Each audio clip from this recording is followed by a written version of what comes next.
Hey, what is going on there, guys? Nick here from Absolute MTG, and welcome back to another installment of Magic the Gathering Stock Market, the web series where I go over finance for Magic the Gathering. Now, it's been quite some time since I've done one of these episodes. I've been super busy lately, and I haven't had a chance to actually sit down, make Magic videos, and edit them and put them up on the internet. However, it is good to be back, and it's good to be sitting here in front of a mic and being able to just talk about finance.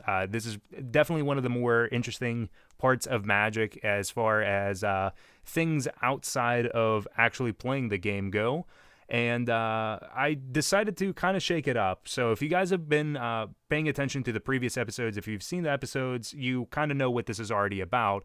However, what we are going to be doing here with this episode is much more personal. So what I wanted to do with this episode is actually take you guys into my personal financial endeavors as far as finance goes, and actually share with you guys some of the stuff that I'm speccing on. So in the past, I've talked about cards that have changed in price and what cards you should probably be trading for or buying. However, now I'll actually share with you guys cards that I am actually personally buying and purchasing on the internet as to spec on them and hopefully see them go up in price, and then from there I can either trade them, sell them, whatever, it doesn't matter. For the majority of these cards, I'm actually just buying them because I need to play with them anyway, because I didn't open up a whole lot out of Magic Origins. But I digress. So TCG Player, I shop on TCG Player a whole lot, and I purchase a lot of stuff off of there because the price and the competition is just so great. Everybody's competing for the lowest price. They're just trying to get rid of cards. You can pick some stuff up super cheap. The last order that I had on TCG Player was from Super Games Inc. Really great vendor, really great site. They are just super on par with what they do with selling stuff on there, just being super prompt, sending stuff out, being in the right condition and everything. Just shameless plug there. If you need to buy stuff and see their name, they're a great vendor to actually buy from. But this last order that I had here was for Disciple of the Ring, Outland Colossus, and Scav Clan Berserker. So these are three cards that right now at this time are super cheap, and you should probably pick them up if you don't actually have them, just because chances are the price of these is probably going to go up. So first and foremost, Disciple of the Ring. So I was able to pick these up at $1.64 a piece. I bought 4 of them. No big deal. So Disciple of the Ring is a 3/4 for 5 mana. And the way this card is going to interact and the way you're going to be building a deck around this, and hopefully you're going to see in the future people building decks around this, is that you're going to fill up your graveyard with instants or sorceries, whether you're playing like a control deck or something like a token-based deck. And from there, you exile and pay 1 mana, and you have a variety of different abilities that you get to interact with. So you can counter a non-creature spell unless its controller pays 2. You can give it +1/+1 until the end of the turn.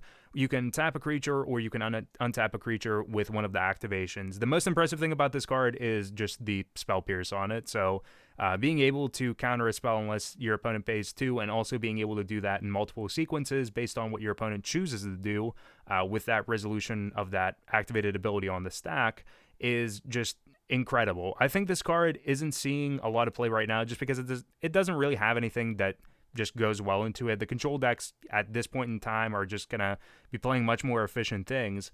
However, there's always a rotation that occurs. So once the rotation happens, everything's going to get completely shifted. There are going to be new archetypes, hopefully, and new things that people are going to try and play, and they're going to try and experiment with.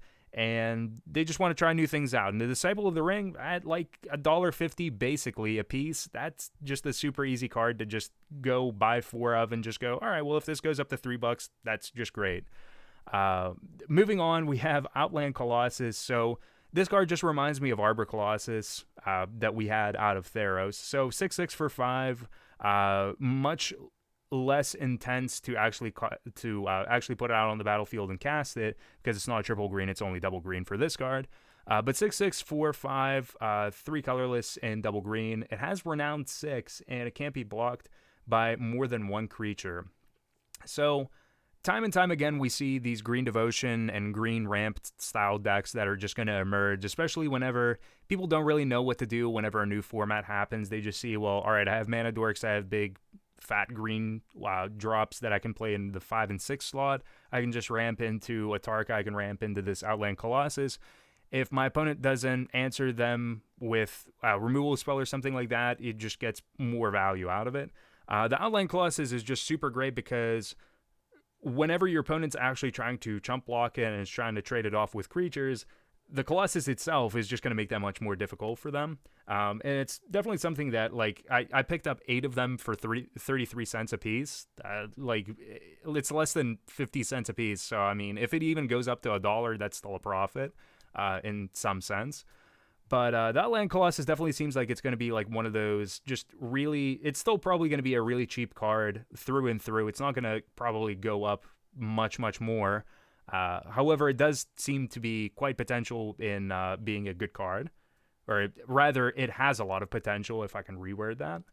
And then our last card that we're talking about here, because we're going to have it be a little bit of a shorter and much more rounded out episode here, we have the Scav Clan Berserker. So this one, definitely not the most expensive card that I bought, but it's definitely the card that I already own the most copies of. I think right now, at the time of this recording, I think I have 2 playsets of them already, and I bought another playset because they're only $1.44 a piece.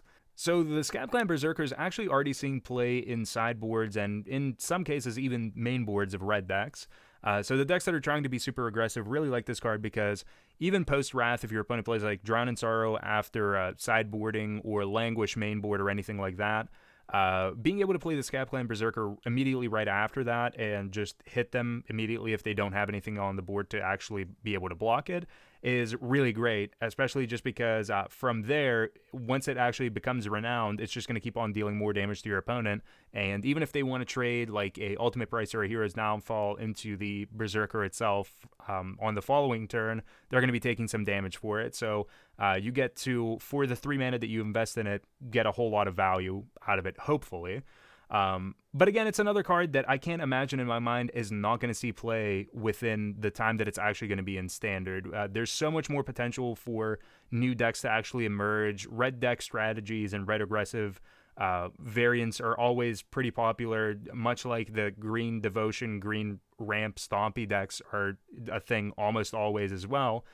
You always have these clear, abundant archetypes that are just going to exist, and red decks really aren't going anywhere. They haven't been bad for a while, and Scav Clan Berserker definitely makes those types of decks exist for even longer, especially when you already have cards like Abbott, you have Exquisite Firecraft, and things of that nature existing alongside the Scav Clan Berserker in the set as well. So again, I just think this card is going to see a whole lot more play. I don't know how much more money it's going to cost as far as value goes, but if I had to just take a guess, I'd probably assume it's going to be like a $4 or $5 card, and I feel pretty confident buying them at like $1.44 a piece. Same thing goes for like all the rest of these cards. I feel really confident buying them at the current price that they're at. And if you guys feel the same way, you can go ahead and just jump on TCG Player and find them from either Super Games Inc. or another vendor that has them in stock and in quantity that you actually want to buy them at. But that is about all the discussion that we have here today for this installment of the Magic the Gathering stock market.